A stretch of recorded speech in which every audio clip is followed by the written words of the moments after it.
Assalamualaikum warahmatullahi wabarakatuh. Teman-teman, video ini saya mau bahas tentang sunk cost trap atau sunk cost fallacy.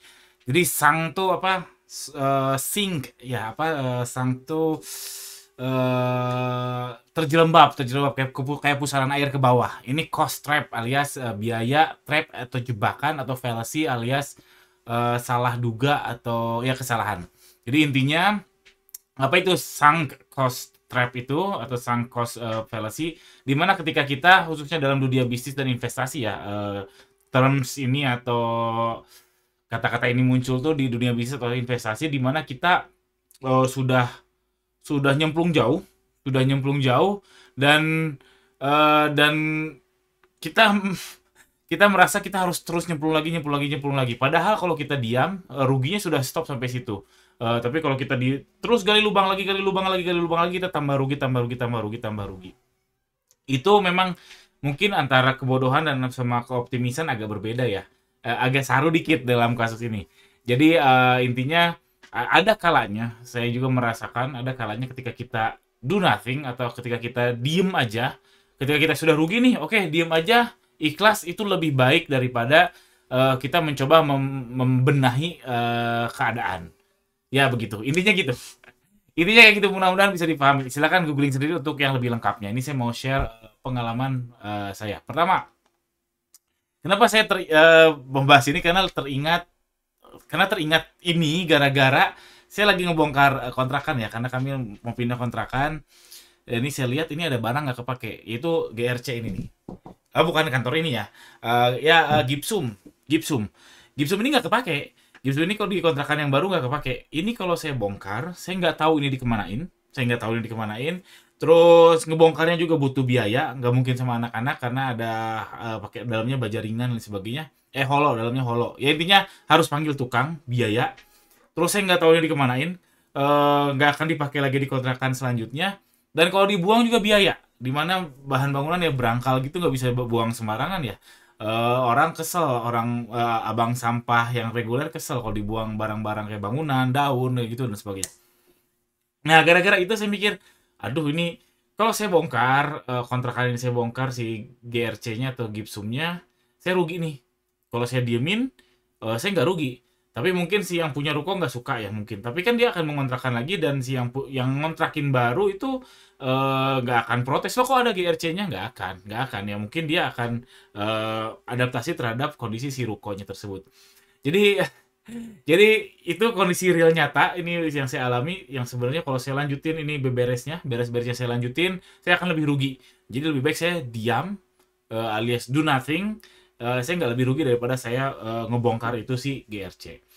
Agak nggak nyambung sih, tapi ya intinya gitu. Mungkin Anda mengalami hal yang sama, ya alhamdulillah berarti kita satu nasib.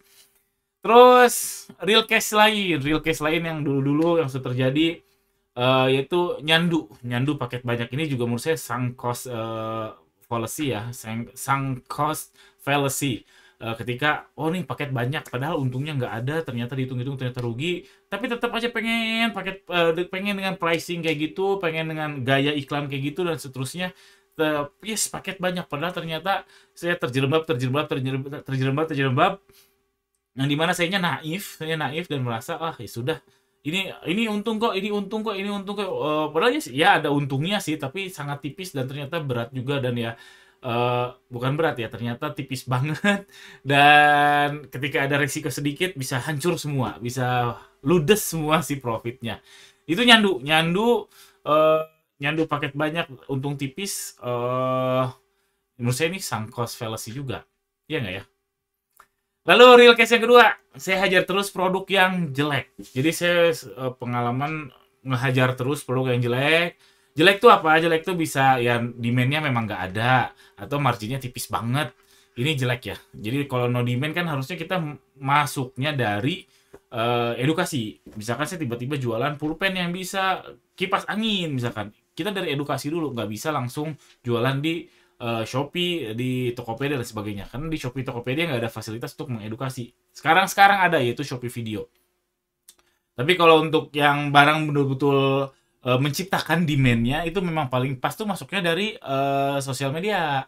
Tapi kalau untuk di Shopee karena saya ahlinya alhamdulillah bukan ahli ya. Sering yang ngubek-ngubek Shopee, saya ngehajar terus produk yang jelek, yang demand-nya memang belum ada dan marginnya juga mungkin tipis dan sebagainya. Saya hajar terus iklan-iklan nggak laku. Saya hajar terus sampai di satu titik akhirnya saya insaf juga, oh ini nggak laku, ya sudah stop. Tapi kayaknya terlalu panjang sampai saya insaf. Itu real case-nya soal teori konsep ini. Dan nah, gimana caranya?